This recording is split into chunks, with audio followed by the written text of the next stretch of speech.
T-shirt, one that likes to put it on and leave it almost as a blindfold and kind of roll around and do somersaults. They often get torn up into shreds, but that also they can use as almost like simulated vines that they would find out in the wild. Hi everyone, my name is Suzanne Smith. I am the senior trainer of sea lions at the Audubon Zoo. One very important part of enrichment out here is that we use training. One thing that we do use in our training is water work. It's very nice that even though the sea lions can come out and walk around with us, we can also get into their environment. That does take a lot of trust on their part and on our part as well. Training helps us to build more of a relationship with the animals, and it helps to mentally and physically stimulate them as well. Enrichment can take on many forms. In this case, Jean gets a chance to get out of her exhibit. She and her partner Panya live in an old-style WPA exhibit, and it's not real large. It's okay, but it's even more fun for Jean to get out, get a chance to meet some of our visitors, and maybe pick up a little snack along the way. She gets to munch, say hi, and get a chance to vary her day a little bit. And that's what enrichment's all about. You're a good girl. Mealtime is another opportunity for environmental enrichment. Whenever possible, zoos keep things interesting by serving food just like Mama used to make. Mother Nature, that is. Hiding their food gives the animals a chance to hunt and forage, like they would in the wild.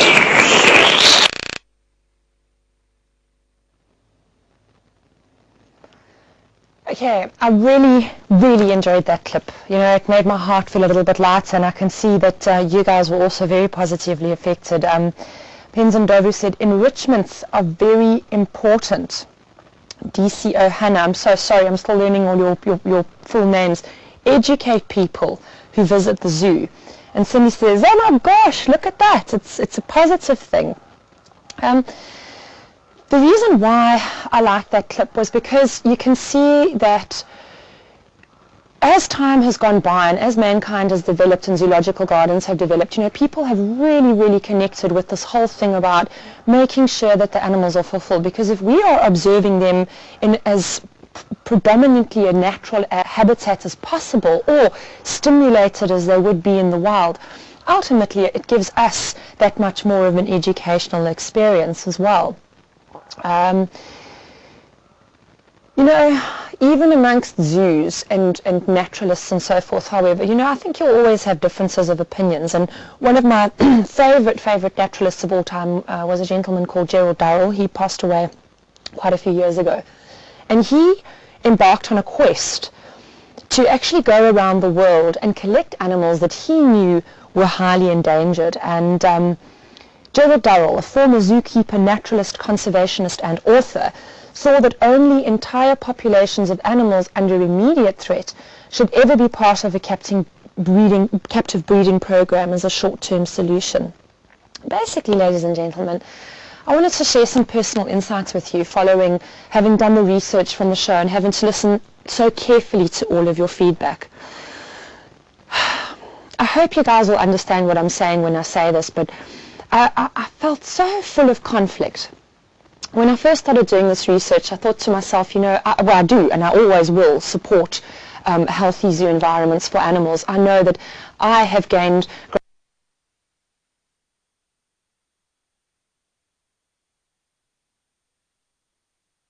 great insights and pleasure from being amongst a lot of the animals at the Johannesburg Zoo, for example. But I also know that, you know, we are very privileged to be in the positions that we're in here in Africa, and we get to get out and interact with wildlife an awful lot. And for a lot of people, the zoos are the only place where they get to go business. And the sadness within me came because I realized that zoos started off as a demonstrative platform for people to have power, and they've evolved into places of wonderment and education, with the exception of some very bad examples like I showed you earlier. And we must be aware of these guys, because if we're aware of them, we can speak out and we can do something about it and act constructively. But the other half of my soul feels very sad, because the reality of the situation is that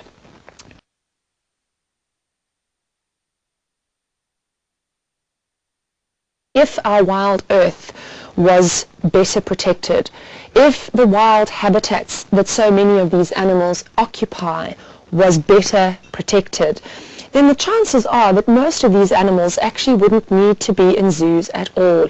They would in fact be able to live their free lives.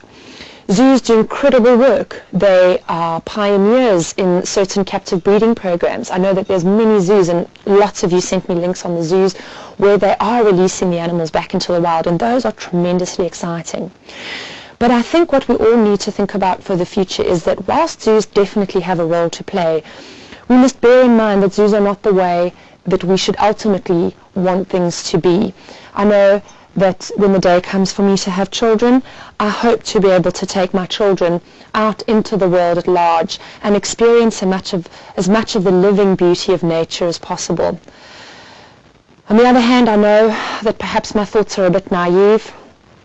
Guys, feed back to me on this. I mean, I'm open to suggestion. I'm certainly not offering answers or definitive ideas in any direction, but there's definitely a part of my soul that's a little bit sad, and a part of me that ultimately wishes that all wild animals could have their own healthy wild space, and that if they were to come into zoos, it would be a transient existence within those captive walls, and not necessarily a lifetime.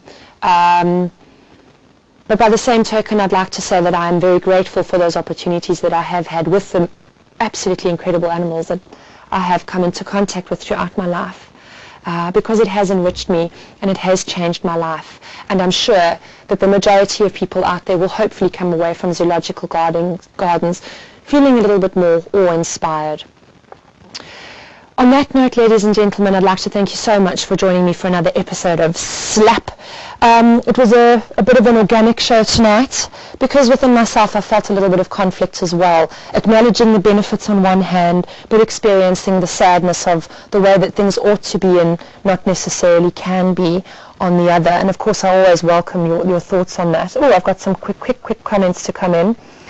Everybody should do their part to highlight issues at zoos, irrespective of where in the world it is. If you witness it, you must report it so it can be rectified, and that's from Ren. I would like to say I wholeheartedly agree with you. And ladies and gentlemen, because most of you out there are zoo lovers, may I ask you this one thing? Go on a mission. Go on a mission and do a search. Find places around the world that are not necessarily doing the healthy thing for the animals or for the people that are coming to visit these institutions. The pen is mightier than the sword. Write into various conservation platforms and get the word out there, because these guys cannot continue to operate in the shadows if we are busy shining the spotlight upon them. What I'd like to do in the last 1.5 minutes of the show is let you know what forthcoming topics might be coming up on SLAPP. And ladies and gentlemen, once again, I ask you, please give me your thoughts, because it is your thoughts that in fact drive this show. First one, ego and animal parts. I think probably a couple of you have had a few images spring to mind.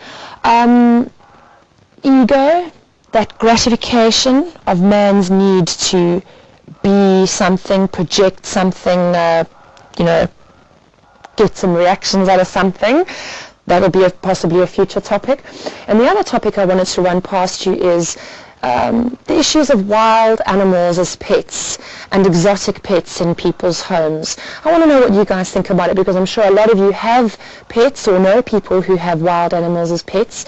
And I'd love to know what your thoughts on that are, and if you think it's a good or bad thing, and why you think it's a good or bad thing. And once more, I thank you for joining us. I thank my fantastic director, Pete, in the control room.